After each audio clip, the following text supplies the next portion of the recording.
Man, sales is tough. I'm just not cut out to be a salesperson. Have you ever felt that way? Selling doesn't need to be so difficult. My name is Harry Spate. I'm here to serve and to help you succeed. Join me as we discuss sales made easy.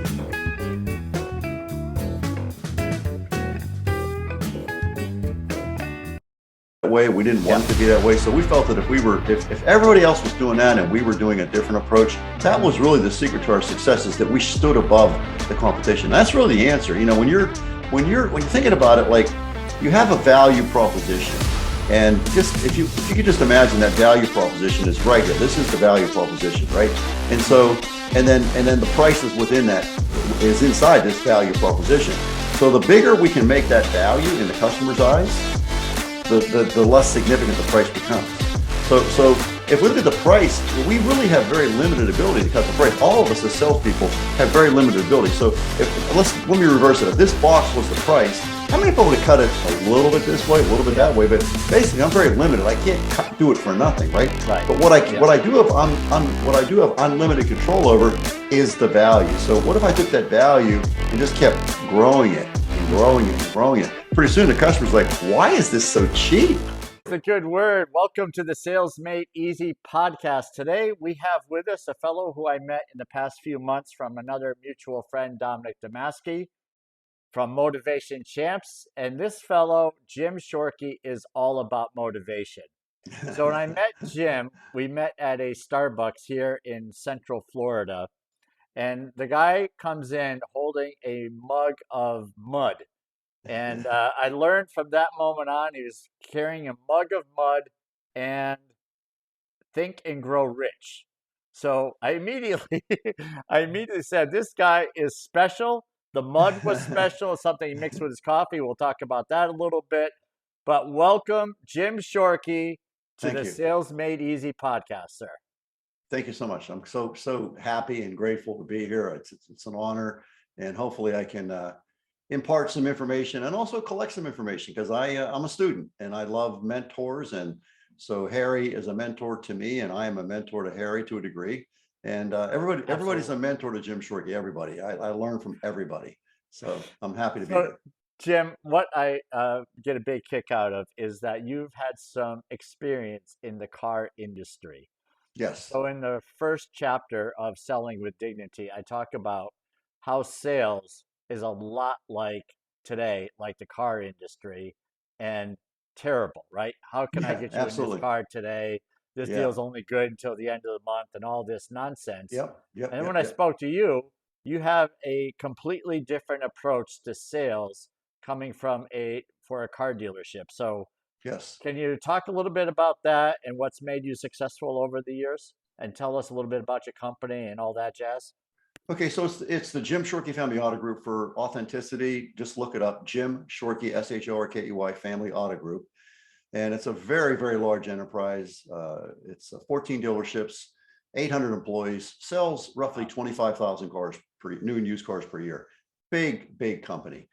And when I first took over the business was a couple years after my father died, 1996.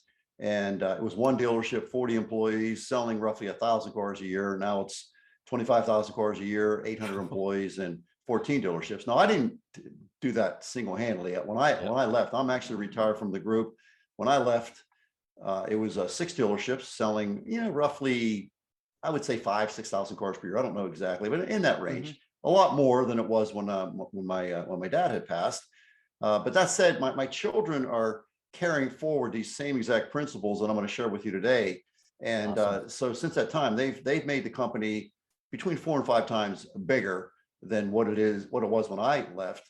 And so that's the testimonial to what we do, what we learn, and putting it into play. And so and that said, you ain't seen nothing yet, because there's stuff coming. So I mean, this is just the beginning for these guys. These are young guys. And so we have 3 fundamental rules at the Jim Shorkey Family Auto Group, and everything emanates from these rules. It's a mission statement of sorts, but it's not necessarily just a mission statement. It's an action statement, right? So rule number 1 of the Jim Shorkey Family Auto Group is to love the customer. And I do mean love, Love. Hug them, kiss them, figuratively speaking, of course, but I mean, we really need to be in love with our customers, because if we don't love our customers, there won't be any customers. So number one rule of the Jim Shorkey Family Auto Group is to love the customer. The second number one rule of the Jim Shorkey Family Auto Group is to love the team. Because if we don't love our team, there won't be anybody to love the customers. And if there are people loving the customers, they're not going to do it real well, because they've been beat up all day long based on the fact that we don't really respect them. So love and respect and hugging and all that, again, figuratively speaking, you know, this is very, very important. So love the customer, love the team. These are the number one rules of the Jim Shorkey Family Auto Group. Now, if you do number one and number two really, really well, you get to be incredibly successful. You'll sell a lot of cars, you'll make a lot of money, or real estate, whatever it is you're selling. If you do those two very, very well, you're going to sell a lot of stuff. And unfortunately, the number one enemy of any successful enterprise, be it a church, be it a marriage, be it a business, be it a career, whatever it is, the number one enemy of any successful enterprise, and you might want to write this one down, folks, is arrogance. Arrogance is the number one enemy of any successful enterprise. Doesn't matter what the enterprise is. Arrogance takes hold, the enterprise starts to suffer. So the third rule of the Jim Shorkey Family Auto Group, almost number one, is to keep it very, very, very humble. And so I put three varies in there for a reason, because I wanted to really be accentuated. And ironically, the one that I had to, you know, step on the most over my career was the third rule: keep it very, very, very humble. And I had many people I had to sit down and say, hey, young man, young lady, because everybody was younger than me. I said, hey, you know, this isn't going to get it. I mean, you're doing great. You're selling a lot of cars. You're wonderful, but man, we got to lose this attitude. And at some point, if they didn't get that fixed, they had to make room for somebody else. And so we were very, very serious about these three rules. Now, then the question becomes, per your idea, is now how do we go about doing that? So now we're going to get into the sales process, and I'm a very, very process guy, a very strategic guy. And so I believe in the idea of the A strategy, the B strategy, the C strategy, the D strategy, the F strategy. And unfortunately for our business, the bad reputation that we enjoy is due to the fact that in most cases we have an F or a D strategy, and maybe at best a C strategy, which C strategy is going to produce mediocrity as far as how the company performs. So I always wanted to be at a what I called a B to B plus strategy. I didn't have to have the best strategy, but I had to have a pretty darn good one. So hence the B to B plus strategy. But then the key, the secret to everything is the execution of said strategy. So what I found is that a lot of times people had a good strategy, a good enough strategy, but they weren't executing, right? So we want a B to B plus strategy minimum, and then we want 100% execution, or pretty darn close, of that strategy. And that's the part we really pressed, was that execution of that strategy. So now getting down to the sales strategy, we did in fact have a B plus strategy, arguably maybe A minus, but it was all about how can we serve the client. And by the way, serving the client doesn't mean not selling cars, because if we don't sell cars, we're not going to be here. Then there's nobody to serve any clients, right? So we had to sell cars, and we knew that. But there was a right way to do it, and then there was every other way, in our opinion. So what we wanted to, that's sorry. Yeah. So because you're expounding tons of brilliance here. I love it. Okay, you get me going. It's awesome. So we're talking about A's and B's strategies and D's and F strategies. I want to go back into that here in a minute, but if I could get, in our conversation, you mentioned how this was not always the way you were when you took over the business. So let's go back a little bit to the time where you took over the business, and what your thoughts were, and then how they evolved over the years, because I think there's a lot of power in what you learned and to come up with these strategies, because a lot of it, I think, was, it wasn't natural. It wasn't something that you just picked up on day one when you took over the dealership. So can we talk a little bit about that, and tell us a little bit about what you took over as a dealership, and what your first strategies were? Yeah. So my dad died on March 24th, 1996. And he ran the business for 22 years before he passed. Very suddenly, he literally dropped dead. So my dad's gone. Now I was a 24% stockholder in the company, and I was the heir apparent. And so, but my dad ran the business for 22 years. And so if I knew half as much as I thought I knew when my dad died, I would have been pretty darn smart. the fact is that I made the biggest mistake that you could ever make is that I thought I didn't know what I was doing, but I thought I did, right? So I'm pursuing this strategy, which unbeknownst to me was in fact an F strategy, no question about it. 2 years later, I end up bankruptcy imminent, too much month at the end of the money. I got a phone call from my sister who was the office manager at the time. And the next day when we open up the business, we're going to be a negative $55,000 in the bank account, meaning our checks are going to bounce, which I couldn't bear that thought. I felt that they were my dad's checks and it was embarrassing and this and that. Went to the bank, my banker assured me that checks wouldn't bounce. I borrowed $100,000 to get the business floating again, and then I had to get to work. And so that's where the lesson of arrogance came into play, is that I knew what happened as I started to really analyze it. And through the help of Napoleon Hill and Think and Grow Rich, I decided that I needed to change my strategy. And so what I did was based on Napoleon Hill talks about expert counsel throughout the book. And by the way, I've read that book 145 times, Think and Grow Rich. So it's a really important book to me. But what I did was I went to Mr. Hamilton, who was my dad's former partner, very successful automobile dealer. He sold a lot of cars. He had a couple dealerships, and he was very successful, to say the least. And so I went into him, hat in hand, so to speak. And I told him, I said, hey, I'm lost. I don't know what the heck I'm doing. And if you would be so kind as to give me 10 things that I should be doing to be a successful automobile dealer, I would just be so grateful. So he called me James. He said, hey, James, I'll think about that overnight and come back tomorrow morning. I'll have a list for you. So I went back the next day. Now listen to the attitude of this. So now I'm humble. I'm not telling him what to do. I'm not arguing with Mr. Hamilton. I go up back the next day. He hands me the list, and I just went to work on the list. No questions asked. I said, hey, this guy knows what he's talking about. I'm going to go do it. So I started doing a list, and the thing started to pivot. And then I went back and got more ideas. And then I took it further. I went to Chrysler Financial, the finance arm of Chrysler, of Jeep at the time, the GMAC, the finance arm of Oldsmobile at the time. And that they gave me advice, and my CPA and my banker, and on and on and on. Joined think tanks. So the idea was the expert counsel was the mentors. And so that's how I turned it around. And so that's why I now understand how important the clients are. I know how important the team is. I didn't understand it when my dad died. We were the beat the customer up guys, and we were the beat the employees up guys and girls. And this is what we did. It's how we were raised. How we were trained. Yeah. So just so I can get a visual of what that meant, did you like yell at people that they needed to sell more for the salespeople? Did you put pressure on them? Yeah. Did you guys feel like you needed to rake the client over the car buyer over the coals, make some extra profit?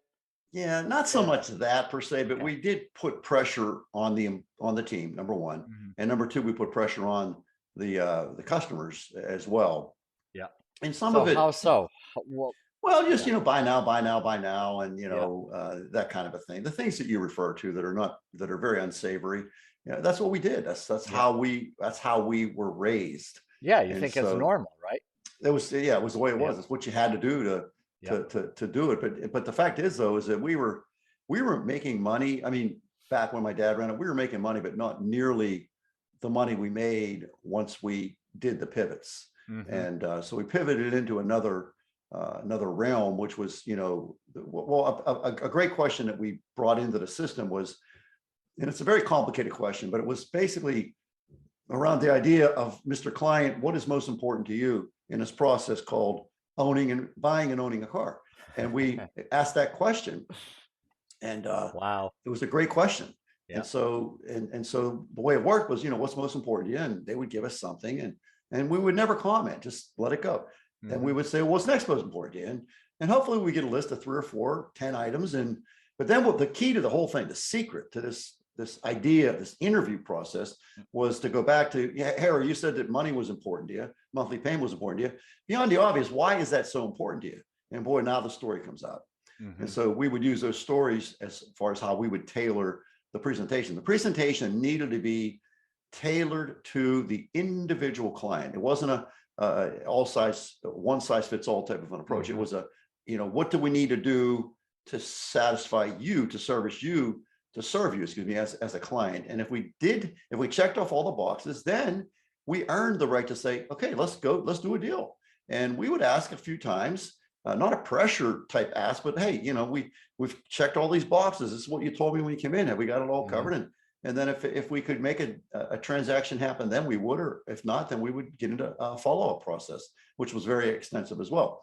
But it was all based on serving the customer. And quite frankly, if they walk out feeling like I'd rather have them walk out feeling that they weren't pressured and not buy a car than feeling like they were pushed into the wrong car or just pushed into it in general. I just don't think it's a good formula for the long-term viability of the company. So Yeah. And so what was the goal?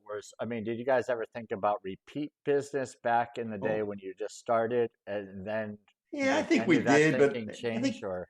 I think we always did, but it wasn't real. I think that it's one thing it's one thing to say, I mean, like, faith without deeds is dead, right? So it's one thing to say, well, repeat, but if we're not taking care of the client in the right manner, there isn't going to be any repeat business.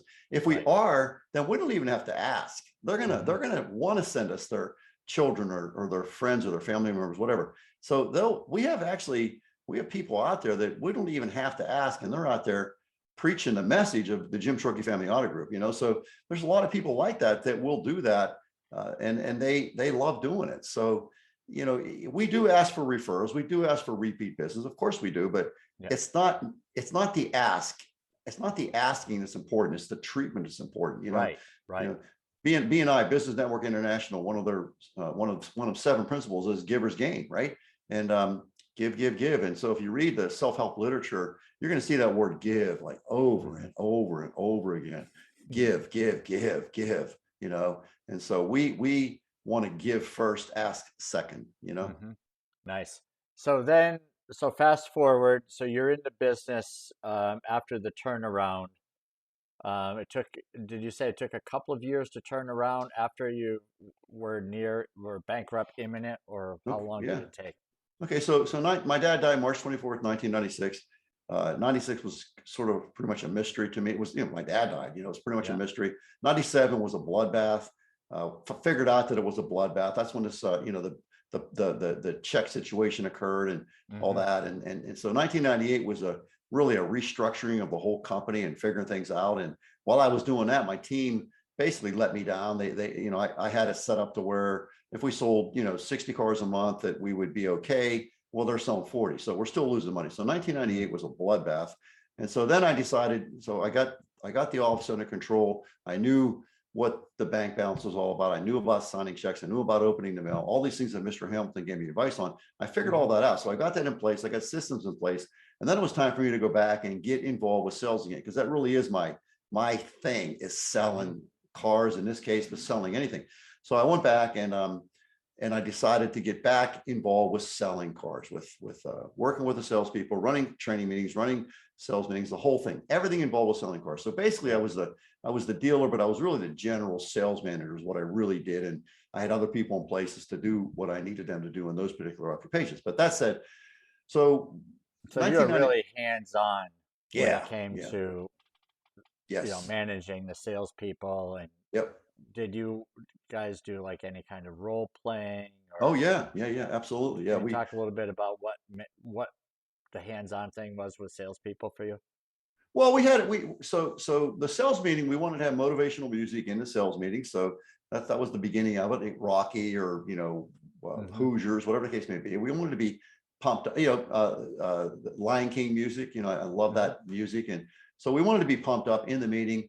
And we did training meetings, and so we had a process that was very serious. It was a training manual that we designed on our process, and we went over that based on the previous day's results. We went over that, literally some aspect of it every single day. So it was training, and it was role playing to a degree, and just working and getting these ladies and gentlemen pumped up. And if we knew that if they did our process on a consistent basis, of course, we didn't sell everybody a car. No way. We closed probably between 30 and 40%, and probably more like 30%, because you had people that were doing 40%, you had people that were doing 20%. So it averaged out to be about 30%.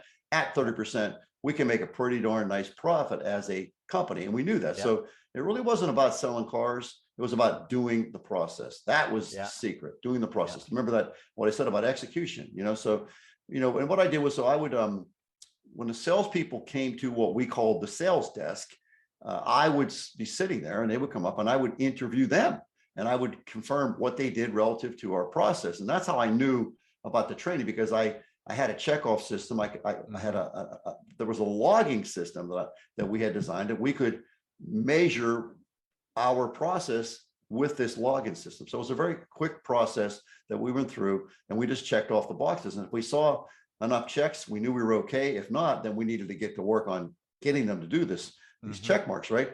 So that was the interview process. And then we would, from there, present numbers to the client, and the whole thing, unfolded from there. There was a lot of, we had managers involved with talking to the customer as well. And I would actually, after the fact, I would call every single client, no matter what. If they called in, if they stopped in, I would call them and thank them for stopping in and meet personally, Jim Shorkey.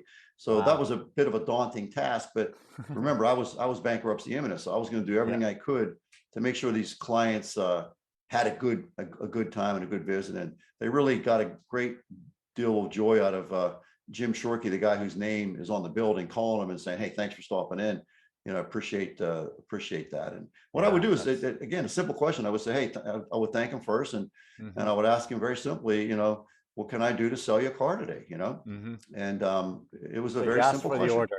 Absolutely. What can I do to sell a car today? And a lot of times it was just a question of, I like everything about it, but I really wanted that certain kind of radio. I really wanted certain kind of wheels. And well, let me see if I can get that accomplished for you. And we made a lot of deals that way. So it was really not a question of high pressure, but, although what can I do to sell you a car today does in fact sound like high pressure, but, you have to ask the client to buy the car or the house or whatever. You have to do that. That's part of your responsibility as a salesperson. That is not high pressure. That's just what we're supposed to do. And no matter where we go, if the business isn't asking for the business, they're probably not going to get the business on a high enough percentage basis in order to, be successful. You definitely have to ask.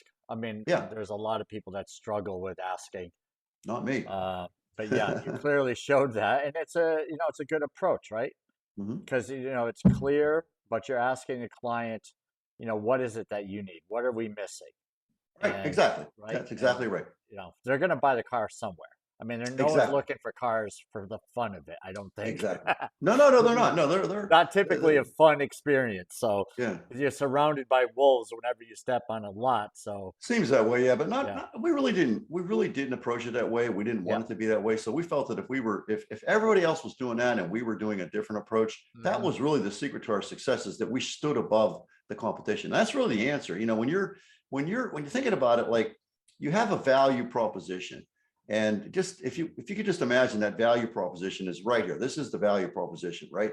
And so and then the price is within that, is inside this value proposition. So the bigger we can make that value in the customer's eyes, the less significant the price becomes. So if we look at the price, we really have very limited ability to cut the price. All of us as salespeople have very limited ability. So let me reverse it. If this box was the price, I may be able to cut it a little bit this way, a little bit that way, but basically I'm very limited. I can't do it for nothing, right? Right. But what I do have unlimited control over is the value. So what if I took that value and just kept growing it and growing it and growing it? Pretty soon the customer's like, why is this so cheap? So what would be some ways, because I'm looking at cars as a commodity. How could you provide value? Isn't it just purely bought on price? No, not at all. Well, first of all, remember the questions, so it's in this process that we call buying a car, owning a car, today, tomorrow, 5 years from today, what is most important to you? And they would give me a variety of things. I'd like to have 10, right? So I got these, now I have these 10 things. So I go back and I say, I noticed Harry, you said price was so important. And I ask why, and they tell me. And typically the price thing is really not true, but let's just say it is. So we write it down, we leave it go. But then we get service important to me. Well, beyond the obvious, Harry, why is service so important to you? And they say, well, the last 3 cars I bought, man, the people were, each dealership, they were just awful. Now I got a way to create value, right? So I can really talk about service. I can introduce this young lady to my service manager. I can let her meet a couple technicians. I can show them where the lounge is. I can show them the things we do in service, the extra things we do, and talk about how long we've been in business. We had what is called a Why Buy Here book, which was just reasons to buy a car. from Yeah. the Jim Shorkey Family Auto Group. And, people don't buy price, people buy value. And so are there exceptions to that rule? Of course there are, and we'll sell them as well. But Yeah. people typically do not buy price, they buy value. And so the idea as a salesperson, though, you have to think about this. You have unlimited, I mean, literally unlimited control over the value proposition. You have very little control over the price. So that list was very, very important. Some things that people could do in what may be viewed as a commodity, but you're telling me otherwise? What would be some of the things that people could offer for value, that salespeople could offer for value? Right. Well, first of all, it's the individual person and the image of professionalism that they project. And so if I can, a lot of people will talk about the law of attraction. I'm not a big fan of that, but I am a fan of the law of personal attraction. So do I look professional? Let's just go. There's no customer yet. Do I look professional? Is my hygiene proper? Is my clothing proper for the business? Do I look like a professional, right? Do I show up early? Am I ready to go? Do I have my act together? Or do I have problems at home where I'm bringing that to the job? So how is my personal appearance to the client? I was talking to a guy the other day, is clearly a smoker and a coffee drinker. And it was like, I couldn't wait to get away from this guy because I'm not a smoker. I am a coffee drinker, but I don't want to smell it when you're talking to me, quite frankly. I want to taste my own coffee. I don't want to smell your breath. But think about this. How many things like this are deal breakers? And you don't even know because you're so dumb, right? So how is your personal structure set up so that you can be this attractive personality, so that somebody says, this guy, this girl is really attractive. And I don't mean attractive in a sexual context by any stretch. I mean, just I'm attracted to them, right? Sure. They're positive, they're upbeat, they've got a good attitude. When somebody says, how's your day? Like, that's fantastic. I live in America. It's fantastic. You said I had a good attitude. Well, how many salespeople you to meet that, what's this classic saying, same old thing, different day or whatever. Different day, right? Same old BS, different day or whatever. Yeah. A good friend of mine, a very important part of our dealership, had a massive brain incident a week ago and died, 49 years old. Ooh. I mean, and so I'm here today talking to my good friend, Harry Spate, and I'm having a great time. I'm so glad to be here. And quite frankly, if you were my customer right now, you'd say, this guy's pretty darn cool. So as a salesperson, as a sales lady, as a salesman, are your customers saying, this girl's pretty darn cool, I like her?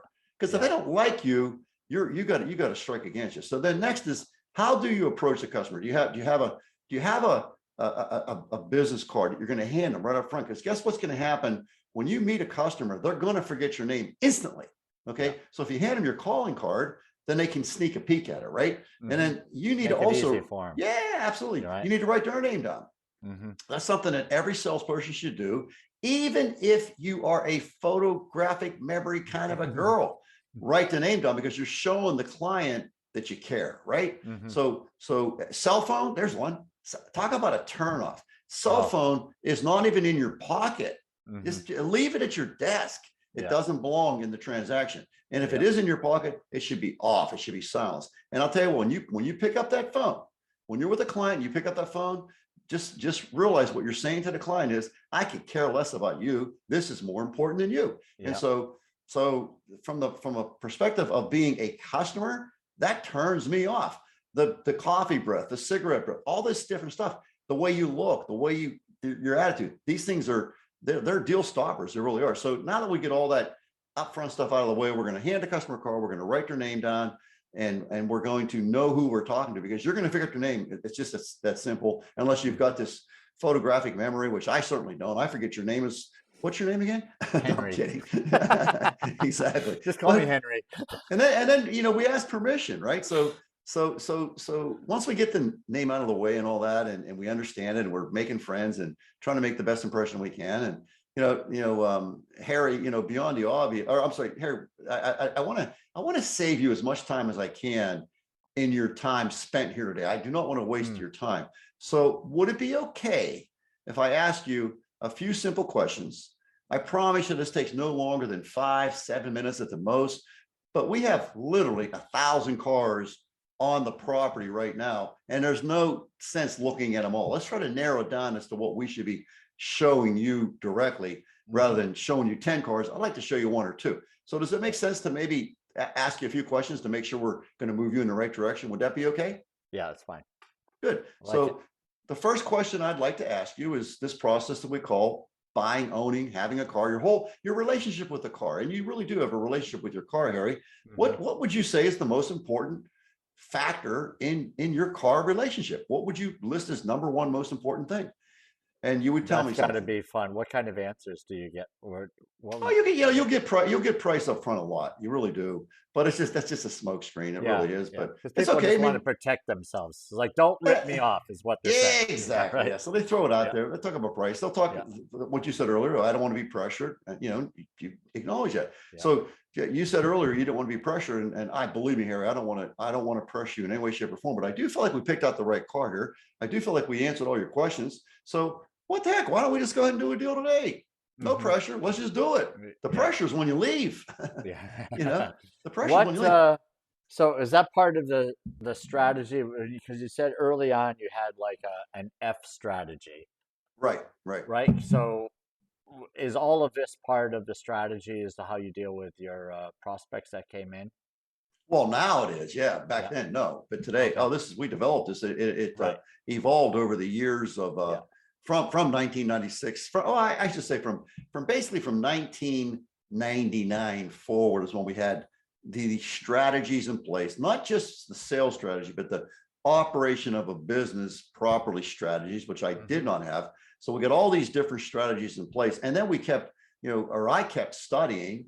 I kept learning. I'm learning from you today. I read your book cover to cover. I can prove it. I have so many highlights and stars and little notations because I'm a sales guy. So I read the whole book, and there's no question I read it. So everybody here who's in sales should read that book. And so let's make sure we plug that. But anyway, so I kept learning as I went on, and kept reading, kept studying. And so I try new things and wow, that works. And so the system evolved over the years. All the systems evolved because we were constantly studying. And so, but that would be the answer to your question. So no, it wasn't the process in 1997, but it evolved to 99. And you asked the question I never answered. So when did this thing really change? So 1998 was a bloodbath. 1999 was, I was ready to go back on the sales desk and really working what I know to do. And so I set a goal up. I looked at my dad's records, and I looked at I had the last 10 years before he died of his records of what he made on a net profit basis. And so let's just pick a number that he made, which was X. And so I decided that my goal for the dealership for 1999 would be 0.75x. I thought that would be a pretty good job. I didn't think I was good enough yet to say I'm going to beat my dad's all-time record. So it was 0.75x. And truth be told, I was so sad and so crying type guy, not happy, let my dad down. I said, if I could just make 0.25 of my dad's best year ever, boy, I would be so thrilled. So in reality, I had my dad's number X, I had my goal 0.75x, but the real goal, truth be told, was 0.25x. And so proceeding into the year, strategy, working the strategies, training, the whole thing. And this is why, when you're people, a lot of times we'll talk about goals is like, don't set the goal too low. Why not? Who made that rule, right? So I set my goal reasonable and then low for the real goal.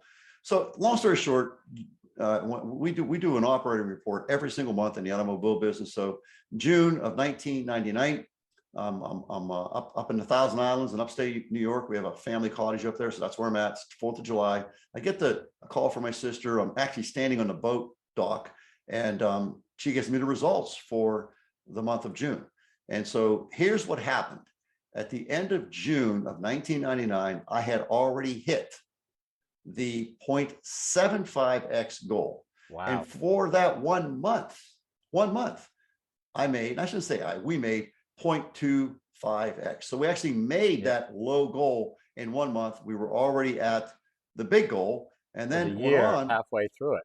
And then we kept going. And so at the end of the year, I ended up making roughly 2 times the profit that my dad made in his best year ever. And so from there, we figured out we had a formula, kept doing a formula. I never made less than that ever again.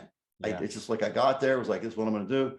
And then I made, or I'm sorry, I keep saying we made six times that amount at different years, 6 times, because the strategies were really, really good. And then we kept evolving them to get better. And so we made more money when we got them better. So we understand strategy very, very well. Well, and you also said something about the E word, right? Strategy can be great, but if it's out the door, a few weeks Oh, into it, and you execution. Yeah, forget about no. execution. So No, yeah. So execution is the grand secret. how Faithful at did deeds. you manage to stay executing? I mean, did you have some kind of accountability Oh yeah. partnership, or how did that work out?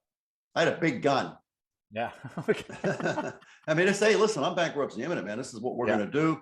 And if you're not going to, it's reasonable, it's pragmatic. If you're not going to do what I want you to do, then you got to go. It's that simple. And it was that desperate. So we don't want to be mean, Harry. We don't want to be nasty, but hey, we've gone over this how many times now, Harry? This is what, the 10th time, and you're Yeah. still not doing it.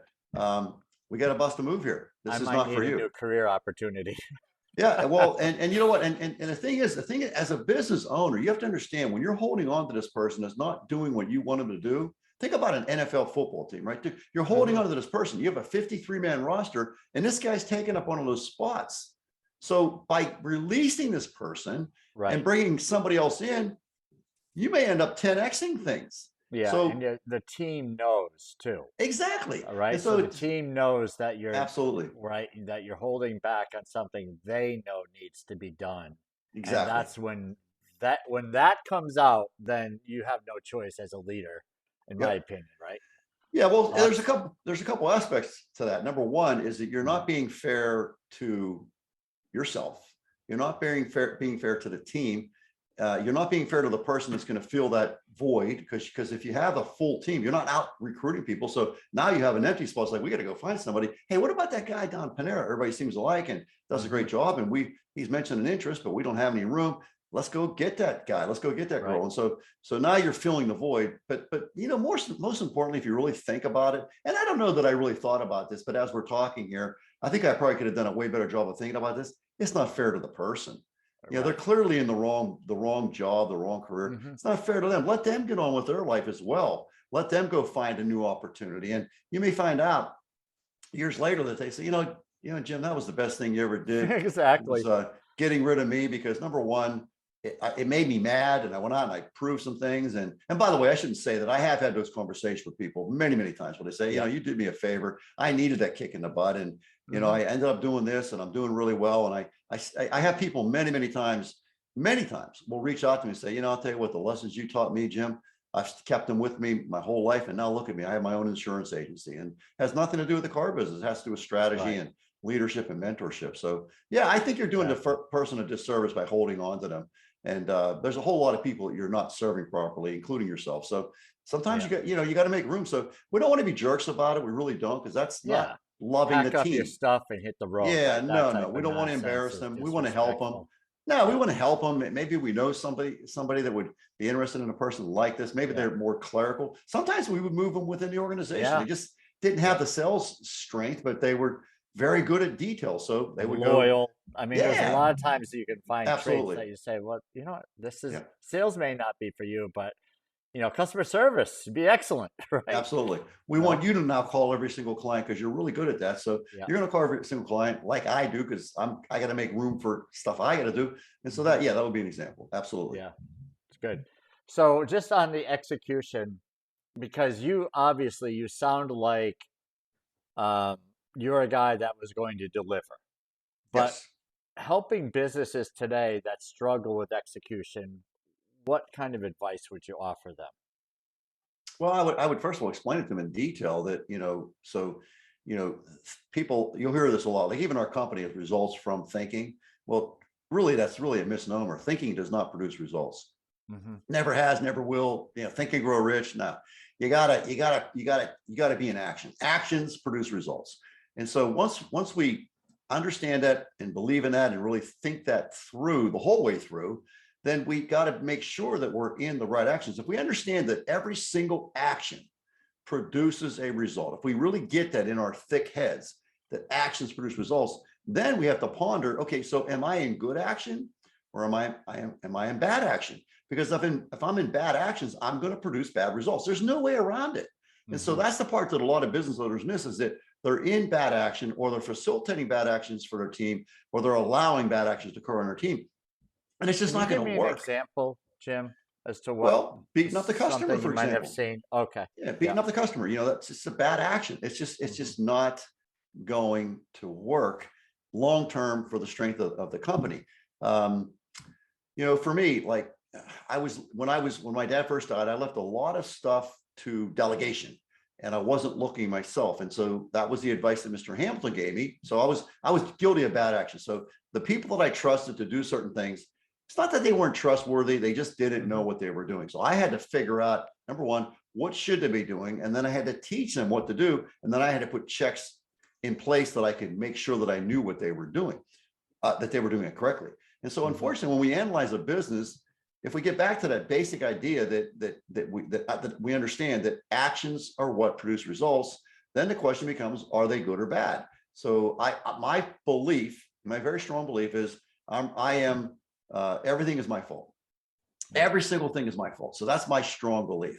And so COVID-19 comes to mind, right? COVID-19 is my fault. No, I didn't start it. I don't know anything.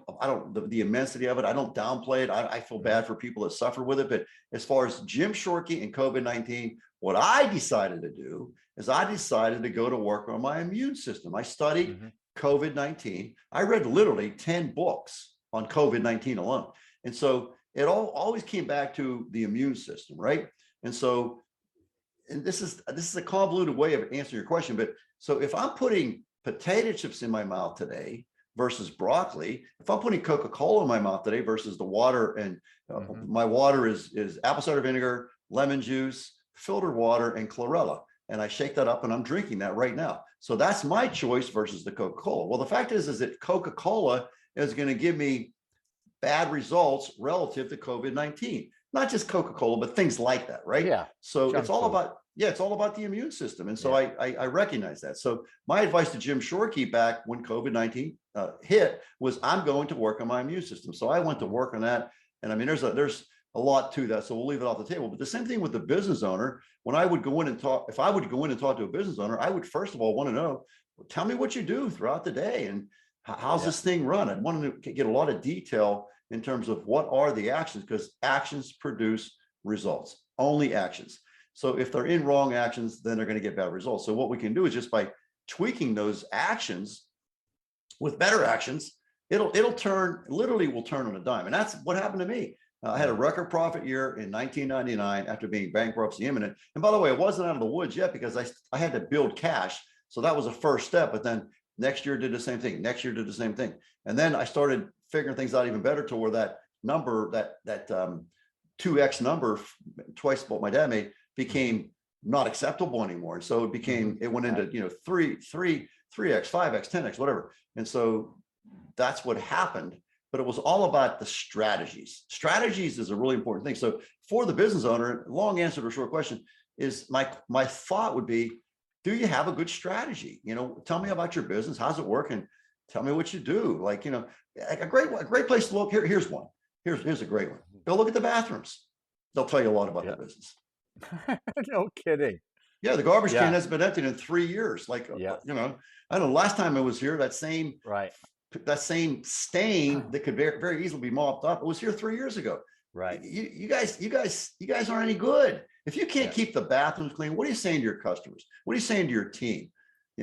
So we worked on really keeping the place clean. We really did. And my dad didn't believe in that. It wasn't a big deal to him. Right. But I realized that it was a big deal. And so our facilities are beautiful. They're beautiful. And if they're not, then we got to make them beautiful. It's that simple. So things like that. So love it. I mean, it's like when you go into a restaurant, right? You want if you I'm out of here. Do is you check the restroom, it's like, I don't think I want to eat here. Yeah, exactly. Yeah. So it's like wash your right? There's those signs. That's an example. There's a sign in every single restaurant bathroom that says all employees must wash their hands before they go back to to leave this bathroom. But then the bathroom looks like crap. It's like, well, okay, I should put a note there, something. I post a note to the owner. You need to clean this bathroom before you open up in the morning. This is important, because it sucks. It's really bad. It stinks. That's a simple thing, right? That's a simple measurement it's so tool. Simple. So I'd start there, start with the basic. Just if I were to come into your business, I'd walk around and it's just stuff everywhere and jacked up and sloppy. And it's like, what are we saying? And you're going to fix my car? What do you have a Lincoln, right? You're going to fix my Lincoln? Like you can't even take care. Again, we're back to the coffee breath, right? You can't even take care of your own personal hygiene. You're going to fix my car? I don't think so. I mean, that's the impression I would have. I like it. I'm not so sure about it. All right. So you've been in the car industry for a bunch of years, probably 30-ish. Yeah. I started, actually, I never worked anywhere else. So I started when I was a young fella. I was a janitor for my dad. Yeah. And that would have been that would have been in high school, 1970. I love it. Dad teaching you is like start at the bottom, son. Oh, yeah. And I did them all. Push the broom. I did. I was the best janitor ever. Believe me, I was, because my dad was like over my shoulder, right? So 1974, got out in 2016. So and that early part was going to college, and so I worked in the summertime. So 30 years is a good number. That's a real number. What are you doing today? What's keeping Jim Shorkey, the retired auto industry baron? So I'm retired. And I'm very fortunate that I'm married to the most beautiful woman on the planet, 42 years, and we're just really, really tight. So we do a lot of things together, and we have 8 grandchildren, so we spend a lot of time with the grandchildren, here and there. That's a mission in and of itself. And then we have different travel destinations, and but my love, what happened to me, Harry, was I had back in the day, if I'd have met you, I would have been very reverent and very appreciative for that, having met you and picking your brain about sales. And I would have got great ideas from you, and I would have put those ideas into play. And that's what happened. I had great mentors. And so what happened was I got crazy successful, very, very well known locally here. And people just admired the crap out of me for really not legitimate reasons. All they saw was the results. And I never really felt comfortable. I felt comfortable, but I felt uncomfortable at the same time, because for me to be real and honest with Jim Shorkey, I knew that it wasn't just me. I knew it. And so I can remember back in 2007, I'm at the height of my career in the automobile business, just hitting it out of the park and doing great things. But I made a commitment in 2007 that someday I was going to start my own little company to be a mentor, because I knew what happened to me. And I wanted to be that. I felt that if I took this information that I'm talking about today, and that you and I spent, what did we spend, 2 hours in Starbucks, something like that. And I felt that if I took this information to the grave with me, that I would be the most selfish person in existence. And I just didn't want that for me. I didn't want that. And so I've doubled down on just, hey, what can I do to help? What can I do to be of help? And so that's what the Results from Thinking really is all about. And Rethink You 2.0, which is our online personal development course, it's really neat. We put this thing together. It has already evolved. That's why it's 2.0. And it's just really walking you through an 8-step process of how I did what I did. And so we've had several people, hundreds of people go through this process. And when they do what we tell them to do, their success is beyond imagination. So, and we're selling that program for $97. I hope you don't mind me saying that, by the way. If you don't. It sounds like a great program. It is. It's a great program, and it's way too inexpensive, but I want it to be accessible, because really what we're trying to build with this is back to that attitude of servitude. Is we just want your stories, Harry. That's all. The people that are listening here, if they decide to purchase this program, we just want your stories, and we actually will bring you on one of our calls, one of our interviews, and we'll interview you and discuss it with you, and that's what brings more people into the program.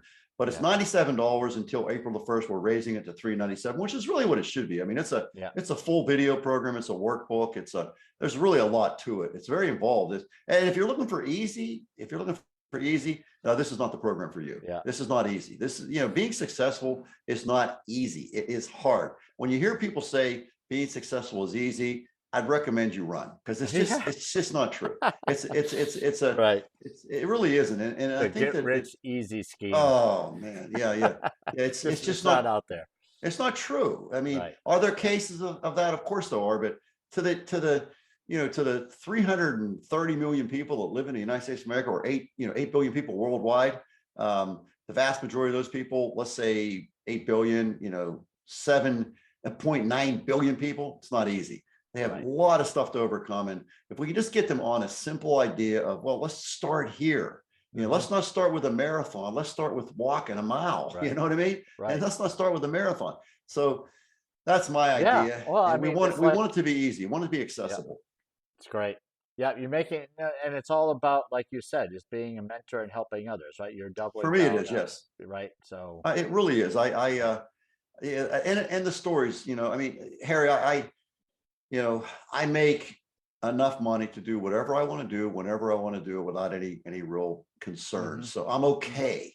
And so this is not a money making scheme for Jim Shorkey. Yeah. But what I want is the stories. And I do believe that someday this idea called results from thinking and Rethink You 2.0, I think it will be a moneymaker. But Yeah. I don't. I think I'll probably just, if it does become that, I'll probably do something else with the money, whether I Yeah. save money towards my grandchildren's college education or whatever.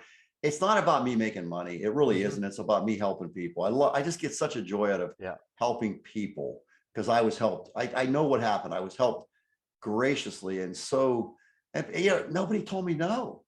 Nobody told me. Successful people don't say no. They may not be able to talk to you right then and there, but if you go see them, hat in hand with a lot of humbleness, they love it. And so I kept meeting Mr. Hamilton. I kept meeting him. We'd go to lunch, and I kept learning stuff from Yeah. So he was a great this. mentor.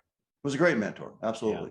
And Yep. so Yep. it's good that people, small businesses find a good mentor, Yep. and they're out there, right? People who are, semi-retired or retired that have, years of experience like you Absolutely. and Yeah. still want to provide to the community. And it's a great way of doing it. So, Let's hit one point here though that sure. I neglected to say.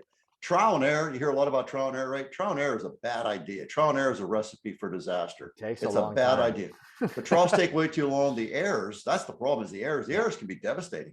Devastating. They can Yeah. literally, so when you're bankruptcy imminent, there's no time for trial and error. Yeah. So the idea, the shortest distance between 2 points is a straight line, right? That Yeah. straight line is seek expert counsel. Find somebody who is smarter than you, get their book, watch their YouTube video, Mm. have a one-on-one with them, get involved with the group that they're in, and just have these conversations.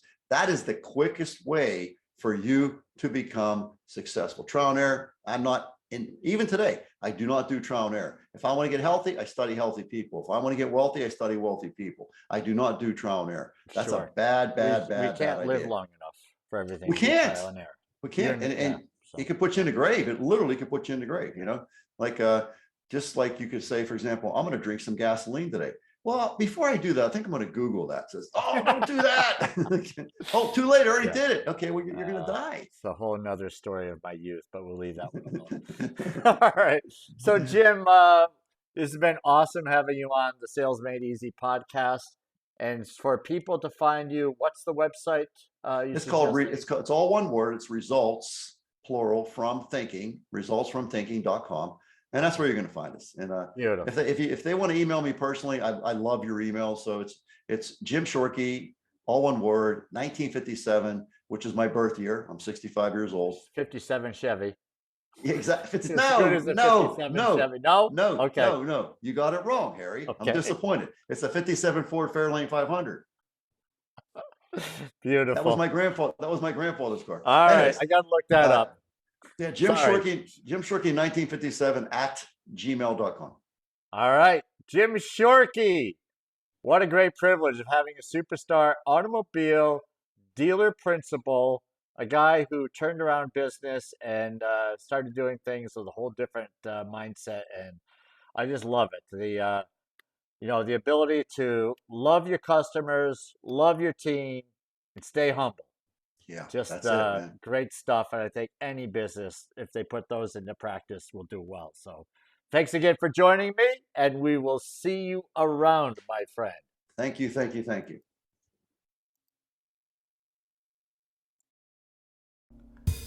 Man, sales is tough. I'm just not cut out to be a salesperson. Have you ever felt that way?